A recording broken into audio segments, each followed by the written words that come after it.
ਸਤਿ ਸ਼੍ਰੀ ਅਕਾਲ। ਤੁਸੀਂ ਵੇਖ ਰਹੇ ਹੋ ਟੀਵੀ ਪੰਜਾਬ ਤੇ ਮੈਂ ਹਾਂ ਤੁਹਾਡੇ ਨਾਲ ਇੰਦਰਪ੍ਰੀਤ ਕੌਰ ਸੰਘੇੜਾ। ਖਬਰਾਂ ਦੇ ਇਸ ਬੁਲੇਟਿਨ ਵਿੱਚ ਤੁਹਾਡਾ ਸਵਾਗਤ ਹੈ। ਸਭ ਤੋਂ ਪਹਿਲਾਂ ਨਜ਼ਰ ਮਾਰਦੇ ਹਾਂ ਹੈਡਲਾਈਨਸ ਤੇ। ਟੀਆਰ ਦੀਆਂ ਫਾਈਲਾਂ ਬਾਰੇ ਵੱਡੀ ਅਪਡੇਟ, ਫਾਈਲਾਂ ਦੇ ਬੈਕਲੌਗ ਵਿੱਚ ਹੋਇਆ ਵਾਧਾ। ਇਮੀਗ੍ਰੇਸ਼ਨ ਬਾਰੇ ਆਈ ਵੱਡੀ ਅਪਡੇਟ, ਪ੍ਰੋਗਰਾਮ ਵਿੱਚ ਕੀਤਾ ਗਿਆ ਵਾਧਾ। ਨਿੱਜਰ ਕਤਲ ਮਾਮਲੇ ਵਿੱਚ ਜਗਮੀਤ ਸਿੰਘ ਦਾ ਬਿਆਨ, ਜਗਮੀਤ ਸਿੰਘ ਨੇ ਕੀਤੀ ਜਾਂਚ ਦੀ ਮੰਗ। ਡਿਟੈਂਸ਼ਨ ਕੈਂਪਸ ਬਾਰੇ ਆਈ ਜਾਣਕਾਰੀ, ਜਾਣੋ ਕੀ ਹੈ ਇਸ ਬਾਰੇ ਅਪਡੇਟ। ਟੀਆਰ ਦੀਆਂ ਫਾਈਲਾਂ ਬਾਰੇ ਜਾਣਕਾਰੀ ਸਾਹਮਣੇ ਆਈ, ਜਿੱਥੇ ਦੱਸਿਆ ਗਿਆ ਕਿ ਵੱਡੀ ਗਿਣਤੀ ਦੇ ਵਿੱਚ ਫਾਈਲਾਂ ਜਿਹੜੀਆਂ ਪਈਆਂ ਨੇ ਜਿਨ੍ਹਾਂ ਉੱਪਰ ਫੈਸਲਾ ਨਹੀਂ ਸੁਣਾਇਆ ਜਾ ਸਕਿਆ।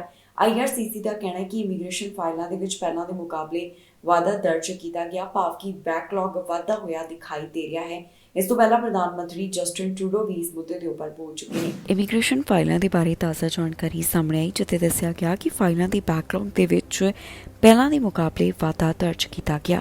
ਜੀ ਹਾਂ, ਮਈ ਮਹੀਨੇ ਦੇ ਬਾਰੇ ਆਈਆਰਸੀਸੀ ਵੱਲੋਂ ਜਾਣਕਾਰੀ ਸਾਂਝੀ ਕੀਤੀ ਗਈ, ਜਿੱਥੇ 31 ਮਈ ਤੱਕ ਦੀ ਜਾਣਕਾਰੀ ਮੁਤਾਬਕ ਮੌਜੂਦਾ ਸਮੇਂ 22,48,000 ਦੇ ਕਰੀਬ ਅਰਜ਼ੀਆਂ ਅਜਿਹੀਆਂ ਹਨ ਜਿਨ੍ਹਾਂ ਦੇ ਉੱਪਰ ਫੈਸਲਾ ਨਹੀਂ ਆ ਸਕਿਆ। ਪਹਿਲਾਂ ਇਹਨਾਂ ਦੀ ਗਿਣਤੀ 20,06,000 ਦੇ ਕਰੀਬ ਦਰਜ ਕੀਤੀ ਗਈ ਸੀ। ਟੀਆਰ ਦੀਆਂ ਫਾਈਲਾਂ ਦੇ ਬਾਰੇ ਵੀ ਜਾਣਕਾਰੀ ਸਾਂਝੀ ਕਰਦਿਆਂ ਦੱਸਿਆ ਗਿਆ ਕਿ 31 ਮਈ ਤੱਕ 10 ਲੱਖ ਤੋਂ ਵੱਧ ਫਾਈਲਾਂ ਦੇ ਉੱਪਰ ਅਜੇ ਫੈਸਲਾ ਆਉਣਾ ਬਾਕੀ ਪਿਆ ਹੈ। ਪੀਆਰ ਦੀਆਂ ਫਾਈਲਾਂ ਦਾ ਆਂਕੜਾ 6,40,000 ਦਾ ਸਾਂਝਾ ਕੀਤਾ ਗਿਆ। 31 ਮਈ ਤੱਕ ਦੇ ਆਂਕੜੇ ਜਾਰੀ ਕੀਤੇ ਗਏ ਹਨ, ਜਿੱਥੇ ਦੱਸਿਆ ਗਿਆ ਕਿ ਪਹਿਲਾਂ ਦੇ ਮੁਕਾਬਲੇ ਇਸ ਦੀ ਗਿਣਤੀ ਵਿੱਚ ਵਾਧਾ ਹੋਇਆ ਹੈ। ਸਿਟੀਜ਼ਨਸ਼ਿਪ ਦੀਆਂ 3 ਲੱਖ ਤੋਂ ਵੱਧ ਫਾਈਲਾਂ ਦੇ ਉੱਪਰ ਮੌਜੂਦਾ ਸਮੇਂ ਫੈਸਲਾ ਸੁਣਾਇਆ ਜਾਣਾ ਹੈ। ਇਸ ਤੋਂ ਇਲਾਵਾ ਅਲੱਗ-ਅਲੱਗ ਹੋਰ ਜਿਹੜੇ ਵੀਜ਼ੇ ਨੇ ਉਹਨਾਂ ਬਾਰੇ ਵੀ ਦੱਸਿਆ ਗਿਆ। ਵਰਕ ਪਰਮਿਟ ਦੀਆਂ 27% ਫਾਈਲਾਂ ਅਜੇ ਬਿਨਾਂ ਫੈਸਲੇ ਦੇ ਪਈਆਂ ਹਨ। ਜ਼ਿਕਰਯੋਗ ਹੈ ਕਿ ਫਾਈਲਾਂ ਦੇ ਬੈਕਲੌਗ ਦਾ ਮੁੱਦਾ ਲਗਾਤਾਰ ਹੀ ਉੱਠਦਾ ਹੋਇਆ ਦਿਖਾਈ ਦੇ ਰਿਹਾ ਹੈ। ਇਮੀਗ੍ਰੇਸ਼ਨ ਮੰਤਰੀ ਵੀ ਇਸ ਬਾਰੇ ਕਈ ਵਾਰ ਆਪਣਾ ਪੱਖ ਰੱਖ ਚੁੱਕੇ ਨੇ। ਪ੍ਰਧਾਨ ਮੰਤਰੀ ਜਸਟਿਨ ਟਰੂਡੋ ਵੱਲੋਂ ਵੀ ਇਸ ਬਾਰੇ ਖੁੱਲ੍ਹ ਕੇ ਗੱਲ ਕੀਤੀ ਗਈ, ਜਿੱਥੇ ਦੱਸਿਆ ਗਿਆ ਕਿ ਸਰਕਾਰ ਵੱਲੋਂ ਕੀ ਉਪਰਾਲਾ ਕੀਤਾ ਜਾ ਰਿਹਾ ਹੈ ਤਾਂ ਕਿ ਫਾਈਲਾਂ ਦੇ ਬੈਕਲੌਗ ਨੂੰ ਘੱਟ ਕੀਤਾ ਜਾ ਸਕੇ। ਇਸ ਵਾਸਤੇ ਵਾਧੂ ਸਟਾਫ ਦੀ ਭਰਤੀ ਵੀ ਕੀਤੀ ਗਈ ਸੀ ਤਾਂ ਕਿ ਜਲਦ ਤੋਂ ਜਲਦ ਫਾਈਲਾਂ ਦੇ ਉੱਪਰ ਫੈਸਲਾ ਸੁਣਾਇਆ ਜਾ ਸਕੇ, ਪਰ ਹਾਲਾਤ ਕੁਝ ਹੋਰ ਹਨ।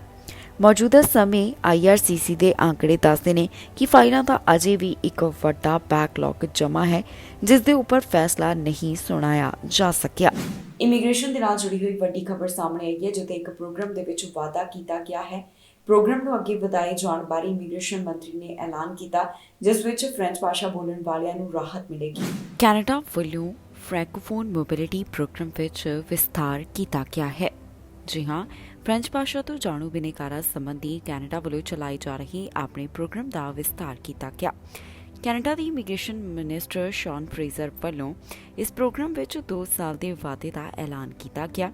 ਇਹ ਪ੍ਰੋਗਰਾਮ ਵਿੱਚ ਜਿੱਥੇ ਪਹਿਲਾਂ ਫ੍ਰੈਂਚ ਭਾਸ਼ਾ ਵਿੱਚ ਬਹੁਤੀ ਮੁਹਾਰਤ ਵਾਲੇ ਬਿਨੇਕਾਰ ਕੈਨੇਡਾ ਆ ਸਕਦੇ ਸਨ, ਹੁਣ ਸ਼ਰਤਾਂ ਨੂੰ ਥੋੜਾ ਸੌਖਾ ਕਰਦਿਆਂ ਫ੍ਰੈਂਚ ਭਾਸ਼ਾ ਵਿੱਚ ਘੱਟ ਮੁਹਾਰਤ ਵਾਲੇ ਬਿਨੇਕਾਰਾਂ ਵਾਸਤੇ ਵੀ ਰਾਹ ਖੋਲ੍ਹੇ ਜਾ ਰਹੇ ਹਨ।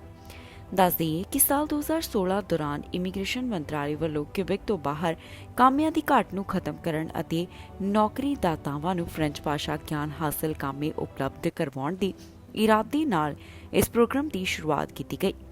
ਪ੍ਰੋਗਰਾਮ ਵਿੱਚ ਬਿਨੇਕਾਰਾਂ ਕੋਲ ਫ੍ਰੈਂਚ ਭਾਸ਼ਾ ਵਿੱਚ CLB ਲੈਵਲ 7 ਹੋਣਾ ਲਾਜ਼ਮੀ ਸੀ ਤੇ ਉਹ ਕਿਊਬਿਕ ਤੋਂ ਬਾਹਰ ਕਿਸੇ ਨੌਕਰੀ ਦਾਤੇ ਨਾਲ ਟੀਅਰ 1, 2 ਜਾਂ 3 ਦੇ ਵਿੱਚ ਕੰਮ ਕਰ ਸਕਦੇ ਸਨ। ਇਮੀਗ੍ਰੇਸ਼ਨ ਮਿਨਿਸਟਰ ਵੱਲੋਂ ਕੀਤੇ ਗਏ ਐਲਾਨ ਮੁਤਾਬਕ 15 ਜੂਨ ਤੋਂ ਬਾਅਦ ਇਸ ਪ੍ਰੋਗਰਾਮ ਅਧੀਨ ਅਰਜ਼ੀ ਦੇਣ ਵਾਸਤੇ ਬਿਨੇਕਾਰਾਂ ਨੂੰ ਹੁਣ CLB ਲੈਵਲ 5 ਲੈਣਾ ਪਵੇਗਾ ਤੇ ਬਿਨੇਕਾਰ ਕਿਸੇ ਵੀ ਟੀਅਰ ਲੈਵਲ ਦੇ ਵਿੱਚ ਕੰਮ ਕਰ ਸਕਣਗੇ। ਇਮੀਗ੍ਰੇਸ਼ਨ ਮੰਤਰਾਲੇ ਵੱਲੋਂ ਨੌਕਰੀ ਦਾਤਾਵਾਂ ਨੂੰ ਟੀਅਰ 4 ਤੇ 5 ਲੈਵਲ ਦੀ ਨੌਕਰੀ ਵਿੱਚ ਕੋਈ ਕਾਮੇ ਨੂੰ ਰੱਖਣ ਵਾਸਤੇ ਹੁਣ LMIA ਅਪਲਾਈ ਕਰਨ ਦੀ ਲੋੜ ਨਹੀਂ ਪਵੇਗੀ ਤੇ ਨੌਕਰੀ ਦਾਤੇ ਬਗੈਰ LMIA ਦੇ ਯੋਗ ਕਾਮਿਆਂ ਨੂੰ ਰੱਖ ਸਕਣਗੇ। ਦੱਸ ਦਈਏ ਕਿ ਕੈਨੇਡਾ ਵਿੱਚ ਵੱਖ-ਵੱਖ ਨੌਕਰੀਆਂ ਨੂੰ ਕਿੱਤੇ ਅਤੇ ਯੋਗਤਾਵਾਂ ਦੇ ਹਿਸਾਬ ਨਾਲ ਵੱਖ-ਵੱਖ ਲੈਵਲਸ ਵਿੱਚ ਵੰਡਿਆ ਗਿਆ ਹੈ। ਮੌਜੂਦਾ ਟੀਅਰ ਸਿਸਟਮ ਵਿੱਚ ਨੌਕਰੀਆਂ 0 ਤੋਂ 5 ਲੈਵਲ ਤੱਕ ਹੁੰਦੀਆਂ ਨੇ। ਟੀਅਰ ਸਿਸਟਮ ਬਾਰੇ ਵਧੇਰੇ ਜਾਣਕਾਰੀ ਵੈਬਸਾਈਟ ਦੇ ਉੱਪਰ ਸਾਂਝੀ ਕੀਤੀ ਗਈ ਹੈ। ਇਮੀਗ੍ਰੇਸ਼ਨ ਮੰਤਰਾਲੇ ਵੱਲੋਂ ਸਾਂਝੇ ਕੀਤੇ ਗਏ ਆંકੜਿਆਂ ਮੁਤਾਬਕ ਸਾਲ 2019 ਤੋਂ ਸਾਲ 2021 ਦਰਮਿਆਨ ਇਹ ਪ੍ਰੋਗਰਾਮ ਅਧੀਨ ਕਰੀਬ 5,700 ਫ੍ਰੈਂਚ ਭਾਸ਼ਾ ਦਾ ਗਿਆਨ ਹਾਸਲ ਕਰਨ ਵਾਲੇ ਬਿਨੇਕਾਰ ਕੈਨੇਡਾ ਦਾ ਵਰਕ ਪਰਮਿਟ ਹਾਸਲ ਕਰ ਚੁੱਕੇ ਹਨ। ਨਿੱਜਰ ਦੇ ਕਤਲ ਮਾਮਲੇ ਦੇ ਵਿੱਚ ਤਾਜ਼ਾ ਜਾਣਕਾਰੀ ਸਾਹਮਣੇ ਆਈ, ਜਿੱਥੇ ਐਨਡੀਪੀ ਲੀਡਰ ਜਗਮੀਤ ਸਿੰਘ ਨੇ ਡੂੰਘੀ ਜਾਂਚ ਦੀ ਮੰਗ ਕੀਤੀ ਹੈ। ਦੱਸ ਦਈਏ ਕਿ ਗੁਰਦੁਆਰੇ ਦੇ ਪ੍ਰਧਾਨ ਨੂੰ ਪਾਰਕਿੰਗ ਲਾਟ ਦੇ ਵਿੱਚ ਗੋਲੀਆਂ ਮਾਰ ਕੇ ਉਹਨਾਂ ਦਾ ਕਤਲ ਕਰ ਦਿੱਤਾ ਗਿਆ, ਜਿਸ ਤੋਂ ਬਾਅਦ ਆਈਹਿਟ ਇਸ ਸੰਬੰਧੀ ਜਾਂਚ ਪੜਤਾਲ ਕਰ ਰਹੀ ਹੈ। ਨਿੱਜਰ ਦੇ ਕਤਲ ਮਾਮਲੇ ਵਿੱਚ ਇੱਕ ਵੱਡੀ ਅਪਡੇਟ ਸਾਹਮਣੇ ਆਈ ਹੈ, ਜਿੱਥੇ ਐਨਡੀਪੀ ਲੀਡਰ ਜਗਮੀਤ ਸਿੰਘ ਨੇ ਪਬਲਿਕ ਸੇਫਟੀ ਮਿਨਿਸਟਰ ਨੂੰ ਨਿੱਜਰ ਦੇ ਕਤਲ ਦੀ ਜਾਂਚ ਕਰਵਾਉਣ ਦੀ ਮੰਗ ਕੀਤੀ ਹੈ। ਜੀ ਹਾਂ, ਐਨਡੀਪੀ ਲੀਡਰ ਜਗਮੀਤ ਸਿੰਘ ਨੇ ਪਬਲਿਕ ਸੇਫਟੀ ਮਿਨਿਸਟਰ ਨੂੰ ਹਰਦੀਪ ਸਿੰਘ ਨਿੱਜਰ ਦੇ ਕਤਲ ਦੀ ਡੂੰਘਾਈ ਨਾਲ ਜਾਂਚ ਕਰਨ ਦੀ ਮੰਗ ਕੀਤੀ। ਜਗਮੀਤ ਸਿੰਘ ਨੇ ਮਿਨਿਸਟਰ ਮਾਰਕੋ ਨੂੰ ਭੇਜੇ ਗਏ ਖੁੱਲ੍ਹੇ ਪੱਤਰ ਦੇ ਵਿੱਚ ਲਿਖਿਆ ਕਿ ਉਹ ਇਸ ਬੇਰਹਿਮ ਹਿੰਸਕ ਘਟਨਾ ਤੋਂ ਬਾਅਦ ਸਿੱਖ ਭਾਈਚਾਰਾ ਪਹਿਲਾਂ ਨਾਲੋਂ ਜ਼ਿਆਦਾ ਫਿਕਰਮੰਦ ਹੈ ਤੇ ਅਸੁਰੱਖਿਅਤ ਮਹਿਸੂਸ ਕਰ ਰਿਹਾ ਹੈ। ਸਰੀ ਦੇ ਗੁਰੂ ਨਾਨਕ ਸਿੱਖ ਗੁਰਦੁਆਰੇ ਦੇ ਪ੍ਰਧਾਨ ਹਰਦੀਪ ਸਿੰਘ ਨਿੱਜਰ ਦਾ ਬੀਤੇ ਐਤਵਾਰ ਗੋਲੀਆਂ ਮਾਰ ਕੇ ਕਤਲ ਕਰ ਦਿੱਤਾ ਗਿਆ। ਜਗਮੀਤ ਸਿੰਘ ਨੇ ਜੋ ਪੱਤਰ ਲਿਖਿਆ, ਉਸ ਦੇ ਵਿੱਚ ਦੱਸਿਆ ਗਿਆ ਕਿ ਪਬਲਿਕ ਸੇਫਟੀ ਮਿਨਿਸਟਰ ਹੋਣ ਦੇ ਨਾਤੇ ਇਹ ਯਕੀਨੀ ਬਣਾਉਣ ਵਾਸਤੇ ਕਿ ਹੋਰ ਕੈਨੇਡੀਅਨ ਸੁਰੱਖਿਅਤ ਮਹਿਸੂਸ ਕਰੇ, ਤੁਹਾਡਾ ਇਖਤਿਆਰ ਵਿੱਚ ਜੋ ਕੁਝ ਵੀ ਹੋਵੇ ਉਹ ਤੁਹਾਡੀ ਜ਼ਿੰਮੇਵਾਰੀ ਹੈ। ਕੁਝ ਮੀਡੀਆ ਰਿਪੋਰਟਸ ਦੇ ਵਿੱਚ ਨਿੱਜਰ ਦੇ ਵਕੀਲ ਦਾ ਹਵਾਲਾ ਦਿੰਦਿਆਂ ਲਿਖਿਆ ਗਿਆ ਕਿ ਕੈਨੇਡਾ ਦੀ ਖੁਫੀਆ ਏਜੰਸੀ ਨੇ ਨਿੱਜਰ ਨੂੰ ਉਸ ਦੀ ਜ਼ਿੰਦਗੀ ਖਤਰੇ ਵਿੱਚ ਹੋਣ ਦੀ ਚੇਤਾਵਨੀ ਦਿੱਤੀ ਸੀ। ਜਗਮੀਤ ਸਿੰਘ ਨੇ ਲਿਖਿਆ ਕਿ ਟੋਰਾਂਟੋ ਸਟਾਰ ਅਤੇ ਵੈਨਕੂਵਰ ਸਨ ਦੇ ਵਿੱਚ ਸਾਹਮਣੇ ਆਏ ਦੋਸ਼ਾਂ ਦੀ ਤਹਿ ਤੱਕ ਜਾਂਚ ਕੀਤੀ ਜਾਣੀ ਚਾਹੀਦੀ ਹੈ। ਜਗਮੀਤ ਸਿੰਘ ਨੇ ਆਪਣੇ ਪੱਤਰ ਦੇ ਵਿੱਚ ਕੁਝ ਹਫ਼ਤੇ ਪਹਿਲਾਂ ਕੈਨੇਡਾ ਦੀ ਰਾਸ਼ਟਰੀ ਸੁਰੱਖਿਆ ਸਲਾਹਕਾਰ ਵੱਲੋਂ ਭਾਰਤ ਨੂੰ ਵਿਦੇਸ਼ੀ ਦਖਲਅੰਦਾਜ਼ੀ ਦੇ ਮੁੱਖ ਸਰੋਤਾਂ ਦੇ ਵਿੱਚੋਂ ਇੱਕ ਆਖੇ ਜਾਣ ਦਾ ਵੀ ਜ਼ਿਕਰ ਕੀਤਾ ਤੇ ਮੈਡੀਚੀਨੋ ਦੇ ਵਿਭਾਗ ਨੂੰ ਇਹਨਾਂ ਮੁੱਦਿਆਂ ਦੀ ਗੰਭੀਰਤਾ ਨਾਲ ਜਾਂਚ ਕਰਨ ਦੀ ਮੰਗ ਕੀਤੀ ਹੈ। ਕੈਨੇਡੀਅਨ ਪ੍ਰੈਸ ਮੁਤਾਬਕ ਜਾਰੀ ਕੀਤੇ ਗਏ ਬਿਆਨ ਦੇ ਵਿੱਚ ਨਿਊਯਾਰਕ ਅਦਾਲਤ ਵਕੀਲ ਵੱਲੋਂ ਕਿਹਾ ਗਿਆ ਕਿ ਨਿੱਜਰ ਦੇ ਕਤਲ ਤੋਂ ਇੱਕ ਦਿਨ ਪਹਿਲਾਂ ਉਹਨਾਂ ਦੇ ਨਿੱਜਰ ਦੇ ਨਾਲ ਫੋਨ ਤੇ ਗੱਲਬਾਤ ਕੀਤੀ ਸੀ। ਫਿਲਹਾਲ ਨਿੱਜਰ ਦੇ ਮਾਮਲੇ ਦੇ ਵਿੱਚ ਆਈਹਿਟ ਵੱਲੋਂ ਜਾਂਚ ਪੜਤਾਲ ਕੀਤੀ ਜਾ ਰਹੀ ਹੈ ਤੇ ਉਹਨਾਂ ਵੱਲੋਂ ਅਜੇ ਕੋਈ ਬਹੁਤੀ ਅਪਡੇਟ ਜਨਤਕ ਨਹੀਂ ਕੀਤੀ ਗਈ। ਨਿੱਜਰ ਦੇ ਮਾਮਲੇ ਵਿੱਚ ਹੁਣ ਤੱਕ ਜੋ ਵੀ ਜਾਣਕਾਰੀ ਹਾਸਲ ਹੋਈ ਹੈ, ਆਈਹਿਟ ਵੱਲੋਂ ਉਸ ਨੂੰ ਟਵਿੱਟਰ ਦੇ ਉੱਪਰ ਵੀ ਸਾਂਝਾ ਕੀਤਾ ਗਿਆ ਹੈ। ਡਿਟੈਂਸ਼ਨ ਕੈਂਪਸ ਦੇ ਬਾਰੇ ਜਾਣਕਾਰੀ ਸਾਹਮਣੇ ਆਈ ਹੈ। ਡਿਟੈਂਸ਼ਨ ਕੈਂਪਸ ਕਿਹਨਾਂ ਬਾਰੇ ਹੋਣ ਵਾਲੇ ਨੇ, ਇਸ ਦਾ ਵੀ ਜ਼ਿਕਰ ਕੀਤਾ ਗਿਆ। ਨਿਊਜ਼ ਕਾਨਫਰੰਸ ਵਿੱਚ ਇਸ ਬਾਰੇ ਕੀ ਕੁਝ ਦੱਸਿਆ ਗਿਆ, ਤੁਹਾਨੂੰ ਇਸ ਖਬਰ ਵਿੱਚ ਦੱਸਾਂਗੇ। ਸੀਰੀਆ ਡਿਟੈਂਸ਼ਨ ਕੈਂਪਸ ਬਾਰੇ ਜਾਣਕਾਰੀ ਸਾਹਮਣੇ ਆਈ ਹੈ, ਜਿੱਥੇ ਹਿਊਮਨ ਰਾਈਟ ਐਡਵੋਕੇਟਸ ਇਸ ਬਾਰੇ ਗੱਲ ਕਰਦੇ ਹੋਏ ਦਿਖਾਈ ਦਿੱਤੇ। ਨਿਊਜ਼ ਕਾਨਫਰੰਸ ਦੇ ਵਿੱਚ ਉਹਨਾਂ ਨੇ ਇਸ ਬਾਰੇ ਕੀ ਕੁਝ ਕਿਹਾ, ਆਓ ਤੁਹਾਨੂੰ ਸੁਣਾਉਂਦੇ ਹਾਂ। I have been gravely disappointed in the lack of systemic changes that are so desperately needed to uphold justice and avoid injustice, particularly in this country. It is in that context that this humanitarian mission with which Alex Neve will describe in more detail, speaks very directly to me. To have learned that Canadian citizens, men, women and children, have been arbitrarily detained for years under the most appalling conditions when their own government appears to hold the key to their return is quite simply astounding. I represent the Chamber of Sober Second Thought in the Senate of Canada. Sadly, it would appear that very little sober second thought has gone into the policies which govern our government's response to the plight of Canadians detained and abandoned in northeast Syria. Policies which, quite frankly, have been intent on blocking resolution of this grave situation. Policies which have deepened the human rights violations that are occurring. And when I hear talk and reference to still children who are reportedly eating sand because they are so nutritionally deficient, about women who were trafficked into the region, even by assets of their own intelligence agency, and about scores of men who are crammed into airless, sunless dungeons designed only to hold a few individuals, I am reminded far too viscerally of the impact that has on people neurologically, physiologically, psychologically, and of course, sometimes irreparably, permanently.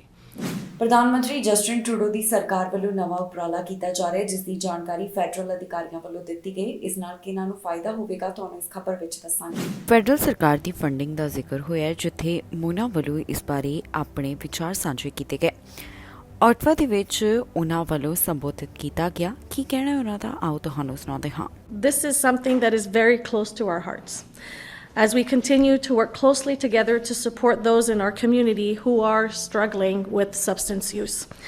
And Although she couldn't be here, Minister Bennett really wanted to be here with us today, the mental health minister, who has been here not too long ago to better understand and to get to where we are today. So I want to acknowledge her and also recognize our mayor, Mark Sutcliffe, who also was going to be here, but he has a special visitor from Toronto, so changed his course, but wanted to make sure that everybody knows that he is very supportive, and also Ralston King, the councillor for Rideau Rockcliffe, who also is in meetings. It's a very good day, though, because we do have full support.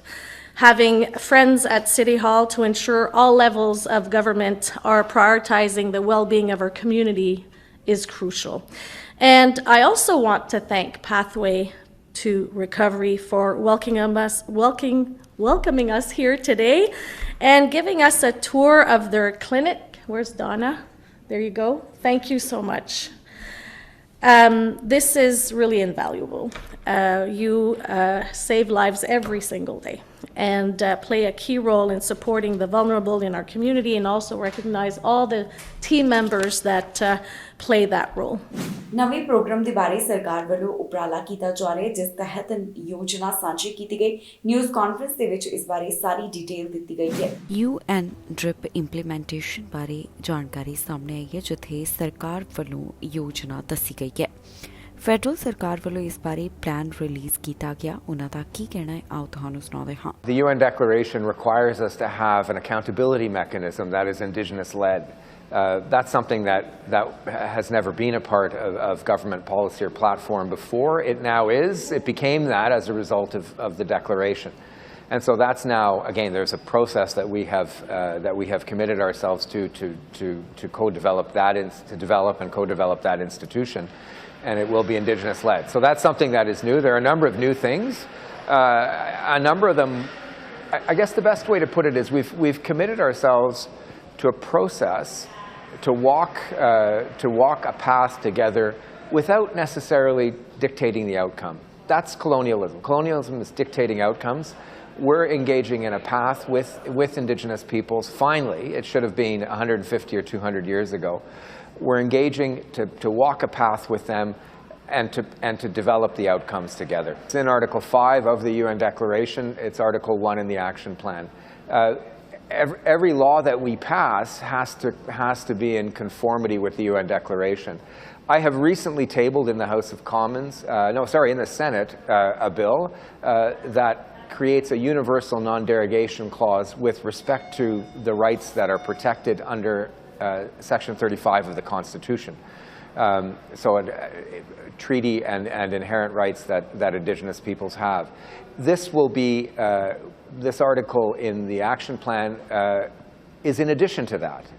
We are now going to have to make sure that the kinds of processes and substantive standards that exist in the Declaration also become one of the benchmarks for us as we develop law in this country and as we envisage evolving processes for the passing of those laws. So this will take more time, but this is fundamental. It is more than just a simple check-off. Is this law in conformity with the principles of the UN Declaration?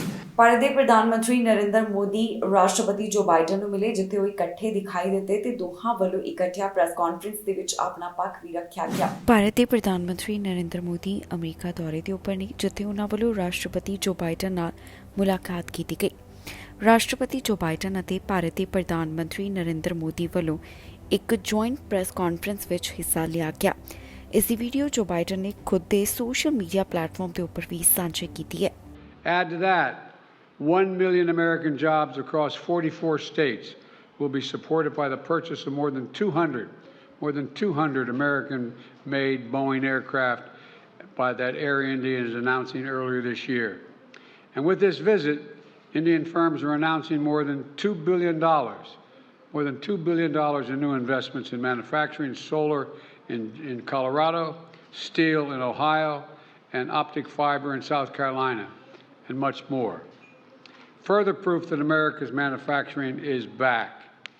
We're expanding educational exchanges for our students, building on the record 125,000 student visas for Indians to study in the United States we issued last year, and opening new consulates that's going to make it easier for our people to travel, work, and collaborate together. On the issues that matter most and that will define the future, our nations look to one another, including on critical regional and global issues. And today, we also talked about our shared efforts to mitigate the humanitarian tragedies unleashed by Russia's brutal war in Ukraine and to defend the core principles of the UN Charter's sovereignty and territorial integrity. We discussed our work through the Quad and how India and the United States, together with Australia and Japan, can ensure the vital Indo-Pacific region remains free, open, prosperous, and secure. Through our new I2U2 grouping with Israel and the UAE, we're building regional connections to the Middle East and spurring science-based solutions to global challenges like food security and clean energy. And this year, under India's leadership of the G20, we're putting sustainable development. America Mexico border ਦੇ ਨਾਲ ਜੁੜੀ ਹੋਈ ਵੱਡੀ update ਸਾਹਮਣੇ ਆਈ ਹੈ, ਜਿੱਥੇ ਦੱਸਿਆ ਗਿਆ ਕਿ ਪਹਿਲਾਂ ਦੇ ਮੁਕਾਬਲੇ ਬਾਰਡਰ ਪਾਰ ਕਰਕੇ ਅਸਾਈਲਮ ਮੰਗਣ ਵਾਲਿਆਂ ਦੀ ਗਿਣਤੀ ਘੱਟ ਹੋਈ ਹੈ। ਇਸ ਦੇ ਬਾਵਜੂਦ ਵੀ ਬਾਰਡਰ ਨੀਤੀ ਨੂੰ ਲੈ ਕੇ ਬਾਈਡਨ ਪ੍ਰਸ਼ਾਸਨ ਨੂੰ ਘੇਰਿਆ ਜਾ ਰਿਹਾ ਹੈ। ਅਮਰੀਕਾ ਮੈਕਸੀਕੋ ਬਾਰਡਰ ਦੇ ਬਾਰੇ ਤਾਜ਼ਾ ਜਾਣਕਾਰੀ ਸਾਹਮਣੇ ਆਈ ਹੈ, ਜਿੱਥੇ ਦੱਸਿਆ ਗਿਆ ਕਿ ਪਹਿਲਾਂ ਦੇ ਮੁਕਾਬਲੇ ਬਾਰਡਰ ਪਾਰ ਕਰਨ ਵਾਲਿਆਂ ਦੀ ਗਿਣਤੀ ਘੱਟ ਹੋਈ ਹੈ। ਇਸ ਦੇ ਬਾਵਜੂਦ ਵੀ ਬਾਈਡਨ ਪ੍ਰਸ਼ਾਸਨ ਨੂੰ ਬਾਰਡਰ ਦੇ ਮੁੱਦੇ ਦੇ ਉੱਪਰ ਲਗਾਤਾਰ ਘੇਰਿਆ ਜਾ ਰਿਹਾ ਹੈ। ਜੀ ਹਾਂ, ਹਾਲ ਹੀ ਦੇ ਵਿੱਚ ਜੋ ਕੋਰਟ ਫਾਈਲਿੰਗਸ ਸਾਹਮਣੇ ਆਈਆਂ ਉਹਨਾਂ ਤੋਂ ਪਤਾ ਚੱਲਿਆ ਹੈ ਕਿ ਪਹਿਲਾਂ ਦੇ ਮੁਕਾਬਲੇ ਬਾਰਡਰ ਪਾਰ ਕਰਕੇ ਅਸਾਈਲਮ ਮੰਗਣ ਵਾਲਿਆਂ ਦਾ ਅੰਕੜਾ ਹੇਠਾਂ ਆਇਆ ਹੈ। ਕੋਰਟ ਫਾਈਲਿੰਗਸ ਦੇ ਅੰਕੜਿਆਂ ਮੁਤਾਬਕ ਸਾਲ 2014 ਤੋਂ ਸਾਲ 2019 ਵਿਚਕਾਰ 93% ਅਡਲਟਸ ਵੱਲੋਂ ਅਸਾਈਲਮ ਦੀ ਮੰਗ ਕੀਤੀ ਗਈ, ਜਦਕਿ ਮੌਜੂਦਾ ਸਮੇਂ ਇਹ ਅੰਕੜਾ 46% ਦਾ ਦੱਸਿਆ ਜਾ ਰਿਹਾ ਹੈ। ਕਸਟਮਸ ਐਂਡ ਬਾਰਡਰ ਪ੍ਰੋਟੈਕਸ਼ਨ ਦੀ ਦੱਸਣ ਮੁਤਾਬਕ ਟਾਈਟਲ 42 ਖਤਮ ਹੋਣ ਤੋਂ ਬਾਅਦ ਹੁਣ ਰੋਜ਼ਾਨਾ 3500 ਦੇ ਕਰੀਬ ਲੋਕ ਬਾਰਡਰ ਪਾਰ ਕਰ ਰਹੇ ਹਨ, ਜਦਕਿ ਪਹਿਲਾਂ ਇਹ ਅੰਕੜਾ 10,000 ਤੱਕ ਵੀ ਪਹੁੰਚ ਗਿਆ ਸੀ। ਇੱਥੇ ਵੀ ਦੱਸਣਯੋਗ ਹੈ ਕਿ ਬਾਈਡਨ ਪ੍ਰਸ਼ਾਸਨ ਵੱਲੋਂ 11 ਮਈ ਤੋਂ ਬਾਰਡਰ ਦੇ ਉੱਪਰ ਸਖਤੀ ਲਾਗੂ ਕੀਤੀ ਗਈ ਹੈ, ਜਿੱਥੇ ਟਾਈਟਲ 8 ਲਗਾਇਆ ਗਿਆ। ਅਮਰੀਕਾ ਦੇ ਕੁਝ ਹਿੱਸੇ ਤੂਫਾਨ ਕਾਰਨ ਪ੍ਰਭਾਵਿਤ ਹੋਏ ਨੇ, ਜਿੱਥੇ ਤੂਫਾਨ ਨੇ ਭਾਰੀ ਨੁਕਸਾਨ ਪਹੁੰਚਾਇਆ। 4 ਜਣਿਆਂ ਦੀ ਜਾਨ ਚਲੀ ਗਈ ਤੇ ਕਈ ਜ਼ਖਮੀ ਦੱਸੇ ਜਾ ਰਹੇ ਨੇ, ਘਰ ਵੀ ਨੁਕਸਾਨ ਗਏ। ਅਮਰੀਕਾ ਦੇ ਸੂਬੇ ਵਿੱਚ ਭਿਆਨਕ ਤੂਫਾਨ ਵੱਲੋਂ ਦਸਤਕ ਦਿੱਤੀ ਗਈ, ਜਿੱਥੇ 4 ਜਣਿਆਂ ਦੀ ਮੌਤ ਹੋ ਗਈ ਤੇ 10 ਜ਼ਖਮੀ ਦੱਸੇ ਜਾ ਰਹੇ ਨੇ। ਇਸ ਤੂਫਾਨ ਕਾਰਨ ਭਾਰੀ ਨੁਕਸਾਨ ਪਹੁੰਚਿਆ, ਜਿੱਥੇ ਘਰ ਅਤੇ ਬਿਜ਼ਨੈਸਸ ਤਬਾਹ ਹੋਏ ਨੇ। ਅਧਿਕਾਰੀਆਂ ਵੱਲੋਂ ਦੱਸਿਆ ਗਿਆ ਕਿ ਟੈਕਸਸ ਦੇ ਇਲਾਕਿਆਂ ਦੇ ਵਿੱਚ ਅਜਿਹਾ ਦੇਖਣ ਨੂੰ ਮਿਲਿਆ, ਜਿੱਥੇ ਟੋਰਨੇਡੋ ਕਾਰਨ ਵੱਡਾ ਨੁਕਸਾਨ ਹੋ ਗਿਆ। ਜਿਹੜੇ 7 ਜਣੇ ਜ਼ਖਮੀ ਹੋਏ ਉਹਨਾਂ ਨੂੰ ਹਸਪਤਾਲ ਵਿੱਚ ਭਰਤੀ ਕਰਵਾਇਆ ਗਿਆ ਹੈ। ਮੌਜੂਦਾ ਸਮੇਂ ਉਹ ਜੇਰੇ ਇਲਾਜ ਹਨ। ਇਸ ਤੋਂ ਇਲਾਵਾ ਦੱਸਿਆ ਜਾ ਰਿਹਾ ਕਿ 500 ਦੇ ਕਰੀਬ ਘਰ ਅਤੇ ਬਿਜ਼ਨਸ ਅਦਾਰੇ ਅਜਿਹੇ ਹਨ ਜਿਨ੍ਹਾਂ ਨੂੰ ਬਿਨਾਂ ਬਿਜਲੀ ਦੇ ਰਹਿਣਾ ਪੈ ਰਿਹਾ ਹੈ। ਪਾਵਰ ਆਊਟੇਜ ਵੱਲੋਂ ਲਗਾਤਾਰ ਇਸ ਬਾਰੇ ਜਾਣਕਾਰੀ ਸਾਂਝੀ ਕੀਤੀ ਜਾ ਰਹੀ ਹੈ। ਮੌਕੇ ਦੀਆਂ ਤਸਵੀਰਾਂ ਸੋਸ਼ਲ ਮੀਡੀਆ ਉੱਪਰ ਕਾਫੀ ਤੇਜ਼ੀ ਨਾਲ ਵਾਇਰਲ ਹੋ ਰਹੀਆਂ ਨੇ, ਜਿਸ ਵਿੱਚ ਵੇਖਿਆ ਜਾ ਸਕਦਾ ਹੈ ਕਿ ਕਿਵੇਂ ਟੈਕਸਸ ਦੇ ਕੁਝ ਹਿੱਸਿਆਂ ਵਿੱਚ ਤੂਫਾਨ ਕਾਰਨ ਭਾਰੀ ਨੁਕਸਾਨ ਪਹੁੰਚਿਆ। ਟੈਕਸਸ ਟਰਾਂਸਪੋਰਟੇਸ਼ਨ ਡਿਪਾਰਟਮੈਂਟ ਵੱਲੋਂ ਵੀ ਜਾਣਕਾਰੀ ਸਾਂਝੀ ਕਰਦਿਆਂ ਦੱਸਿਆ ਗਿਆ ਕਿ ਕੁਝ ਹਿੱਸੇ ਪ੍ਰਭਾਵਿਤ ਹੋਏ ਹਨ, ਜਿਨ੍ਹਾਂ ਤੇ ਆਉਣ ਤੋਂ ਪਰਹੇਜ਼ ਕਰਨਾ ਚਾਹੀਦਾ ਹੈ। ਨੇਬਰਸਕਾ, ਕੋਲੋਰਾਡੋ, ਟੈਕਸਸ, ਵਿਓਮਿੰਗ ਦੇ ਵਿੱਚ ਟੋਰਨੇਡੋ ਦੇ ਬਾਰੇ ਜਾਣਕਾਰੀ ਮਿਲ ਰਹੀ ਹੈ। ਇਸ ਤੋਂ ਇਲਾਵਾ ਲਗਾਤਾਰ ਮੌਸਮ ਵਿਭਾਗ ਵੱਲੋਂ ਵੀ ਅਪਡੇਟ ਦਿੱਤੀ ਜਾ ਰਹੀ ਹੈ। ਅਮਰੀਕਾ ਦੇ ਰਾਸ਼ਟਰਪਤੀ ਜੋ ਬਾਈਡਨ ਤੇ ਭਾਰਤ ਦੇ ਪ੍ਰਧਾਨ ਮੰਤਰੀ ਨਰਿੰਦਰ ਮੋਦੀ ਨੇ ਆਪਸ ਦੇ ਵਿੱਚ ਬੈਠਕ ਕੀਤੀ ਹੈ, ਜਿੱਥੇ ਮੀਟਿੰਗ 2 ਘੰਟੇ ਤੋਂ ਵੱਧ ਸਮਾਂ ਚੱਲੀ। ਕਾਫੀ ਚੀਜ਼ਾਂ ਨੂੰ ਲੈ ਕੇ ਵਿਚਾਰ ਵਟਾਂਦਰਾ ਕੀਤਾ ਗਿਆ। ਕੁਝ ਮੁੱਦਿਆਂ ਦਾ ਜ਼ਿਕਰ ਬਾਅਦ ਦੇ ਵਿੱਚ ਸੋਸ਼ਲ ਮੀਡੀਆ ਰਾਹੀਂ ਵੀ ਕੀਤਾ ਗਿਆ। ਭਾਰਤ ਦੇ ਪ੍ਰਧਾਨ ਮੰਤਰੀ ਨਰਿੰਦਰ ਮੋਦੀ ਅਮਰੀਕਾ ਦੇ ਵਿੱਚ ਪਹੁੰਚੇ ਨੇ, ਜਿੱਥੇ ਉਹਨਾਂ ਵੱਲੋਂ ਰਾਸ਼ਟਰਪਤੀ ਬਾਈਡਨ ਨਾਲ ਮੁਲਾਕਾਤ ਕੀਤੀ ਗਈ। ਇਹ ਮੀਟਿੰਗ 2 ਘੰਟੇ ਤੋਂ ਵੱਧ ਚੱਲੀ ਹੈ, ਜਿੱਥੇ ਕੁਝ ਮੁੱਦਿਆਂ ਨੂੰ ਲੈ ਕੇ ਵਿਚਾਰ ਵਟਾਂਦਰਾ ਕੀਤਾ ਗਿਆ। ਜੀ ਹਾਂ, ਪ੍ਰਧਾਨ ਮੰਤਰੀ ਨਰਿੰਦਰ ਮੋਦੀ ਇਨੀ ਦਿਨੀ ਅਮਰੀਕਾ ਦੌਰੇ ਤੇ ਹਨ। ਪ੍ਰਧਾਨ ਮੰਤਰੀ ਨਰਿੰਦਰ ਮੋਦੀ ਦਾ ਵਾਈਟ ਹਾਊਸ ਦੇ ਵਿੱਚ ਸ਼ਾਨਦਾਰ ਸਵਾਗਤ ਕੀਤਾ ਗਿਆ। ਉਹਨਾਂ ਵੱਲੋਂ ਫਰਸਟ ਲੇਡੀ ਦੇ ਨਾਲ ਵੀ ਮੁਲਾਕਾਤ ਕੀਤੀ ਗਈ, ਜਿੱਥੇ ਮੋਦੀ ਵਾਸਤੇ ਡਿਨਰ ਦਾ ਆਯੋਜਨ ਕੀਤਾ ਗਿਆ ਸੀ। ਪ੍ਰਧਾਨ ਮੰਤਰੀ ਨਰਿੰਦਰ ਮੋਦੀ ਅਤੇ ਅਮਰੀਕੀ ਰਾਸ਼ਟਰਪਤੀ ਜੋ ਬਾਈਡਨ ਵਿਚਾਲੇ ਮੀਟਿੰਗ ਹੋਈ। ਇਸ ਦੌਰਾਨ ਦੋਹਾਂ ਲੀਡਰਸ ਵੱਲੋਂ 2 ਘੰਟੇ ਤੋਂ ਵੱਧ ਸਮਾਂ ਇੱਕ ਦੂਸਰੇ ਨਾਲ ਗੱਲਬਾਤ ਕੀਤੀ ਗਈ। ਭਾਰਤ ਅਤੇ ਅਮਰੀਕਾ ਦੇ ਰਿਸ਼ਤਿਆਂ ਨੂੰ ਲੈ ਕੇ ਵੀ ਦੋਹਾਂ ਨੇਤਾਵਾਂ ਵੱਲੋਂ ਗੱਲਬਾਤ ਕੀਤੀ ਗਈ ਹੈ। ਇਸ ਮੀਟਿੰਗ ਬਾਅਦ ਪ੍ਰਧਾਨ ਮੰਤਰੀ ਨਰਿੰਦਰ ਮੋਦੀ ਨੇ ਟਵੀਟ ਕੀਤਾ, ਜਿੱਥੇ ਉਹਨਾਂ ਲਿਖਿਆ ਕਿ ਪ੍ਰਧਾਨ ਮੰਤਰੀ ਨਰਿੰਦਰ ਮੋਦੀ ਅਤੇ ਅਮਰੀਕੀ ਰਾਸ਼ਟਰਪਤੀ ਜੋ ਬਾਈਡਨ ਨੇ ਭਾਰਤ ਅਮਰੀਕਾ ਦੇ ਰਿਸ਼ਤਿਆਂ ਵਿੱਚ ਹੋਰ ਉਚਾਈਆਂ ਤੇ ਲੈ ਕੇ ਜਾਣ ਸੰਬੰਧੀ ਗੱਲਬਾਤ ਕੀਤੀ ਹੈ। ਇੱਕ ਵਾਰ ਫਿਰ ਤੋਂ ਬਾਰਡਰ ਦਾ ਮੁੱਦਾ ਉੱਠਿਆ ਜਿੱਥੇ ਬਾਈਡਨ ਪ੍ਰਸ਼ਾਸਨ ਨੂੰ ਘੇਰਿਆ ਗਿਆ। ਹੁਣ ਇਸ ਬਾਰੇ ਕੀ ਹੈ ਜਾਣਕਾਰੀ ਤੁਹਾਨੂੰ ਇਸ ਖਬਰ ਵਿੱਚ ਦੱਸਾਂਗੇ। ਬਾਈਡਨ ਬਾਰਡਰ ਪਾਲਿਸੀ ਦਾ ਲਗਾਤਾਰ ਵਿਰੋਧ ਹੋ ਰਿਹਾ ਹੈ। ਚਿਪ ਰॉय ਇਸ ਮੁੱਦੇ ਦੇ ਉੱਪਰ ਬੋਲੇ ਨੇ ਜਿੱਥੇ ਉਹਨਾਂ ਨੇ ਇੱਕ ਵਾਰ ਫਿਰ ਤੋਂ ਬਾਰਡਰ ਦਾ ਜ਼ਿਕਰ ਕੀਤਾ। ਇਸ ਮੌਕੇ ਉਹਨਾਂ ਦਾ ਕੀ ਕੁਝ ਕਹਿਣਾ ਹੈ ਆਓ ਤੁਹਾਨੂੰ ਸੁਣਾਉਂਦੇ ਹਾਂ। To the Committee on Homeland Security and Judiciary. HRES 503 lays out articles of impeachment against President Joe Biden for his failure to secure the southern border of the United States. Now, we do a lot of things in this body, and we say a lot of things, I certainly do, about our beliefs and about what we think is happening to our country. What we're talking about here is indeed solemn. I mean, we are in fact talking about the mechanism provided by the founders in the Constitution of the United States to check and hold the executive branch responsible. The border crisis that we are experiencing today is extremely significant for the people in my home state of Texas. Not just Texas, of course, the entire country, but in particular for the people in my home state of Texas. Since President Biden took office, there have been well over 5 million illegal migrant encounters along the southwest border. More than 204,000 illegal immigrants were encountered at the border in May alone. Now, those numbers are changing post relaxing enforcement of Title 42. 2 million aliens have been released into the interior of the United States. 1.5 million, probably 1.7 million, maybe 2 million now gotaways have been successfully evaded border agents by relatively conservative accounting. Most concerning right now, data that we have shows that 125 individuals from the terrorist watch list have been encountered this fiscal year alone, and that compares to about 98 in all of last fiscal year and about 10 in the last year of the Trump administration. ਇਸ ਦੇ ਨਾਲ ਹੀ ਜਾਂਦੇ ਇੱਕ ਵਾਰ ਫਿਰ ਤੋਂ ਨਜ਼ਰ ਮਾਰਦੇ ਹਾਂ ਹੈਡਲਾਈਨਸ ਤੇ। TR ਦੀਆਂ ਫਾਈਲਾਂ ਬਾਰੇ ਵੱਡੀ ਅਪਡੇਟ, ਫਾਈਲਾਂ ਦੇ ਬੈਕਲੌਗ ਵਿੱਚ ਹੋਇਆ ਵਾਧਾ। ਇਮੀਗ੍ਰੇਸ਼ਨ ਬਾਰੇ ਆਈ ਵੱਡੀ ਅਪਡੇਟ, ਪ੍ਰੋਗਰਾਮ ਵਿੱਚ ਕੀਤਾ ਗਿਆ ਵਾਧਾ। ਨਿੱਜਰ ਕਤਲ ਮਾਮਲੇ ਵਿੱਚ ਜਗਮੀਤ ਸਿੰਘ ਦਾ ਬਿਆਨ, ਜਗਮੀਤ ਸਿੰਘ ਨੇ ਕੀਤੀ ਜਾਂਚ ਦੀ ਮੰਗ। ਡਿਟੈਂਸ਼ਨ ਕੈਂਪਸ ਬਾਰੇ ਆਈ ਜਾਣਕਾਰੀ, ਜਾਣੋ ਕੀ ਹੈ ਇਸ ਬਾਰੇ ਅਪਡੇਟ। ਖਬਰਾਂ ਦੇ ਇਸ ਬੁਲੇਟਿਨ ਵਿੱਚ ਇੰਨਾ ਹੀ। ਫਿਲਹਾਲ ਮੈਨੂੰ ਇੰਦਰਪ੍ਰੀਤ ਕੌਰ ਸੰਘੇੜਾ ਨੂੰ ਦਿਓ ਇਜਾਜ਼ਤ ਤੇ ਤੁਸੀਂ ਵੇਖਦੇ ਰਹੋ TV ਪੰਜਾਬ।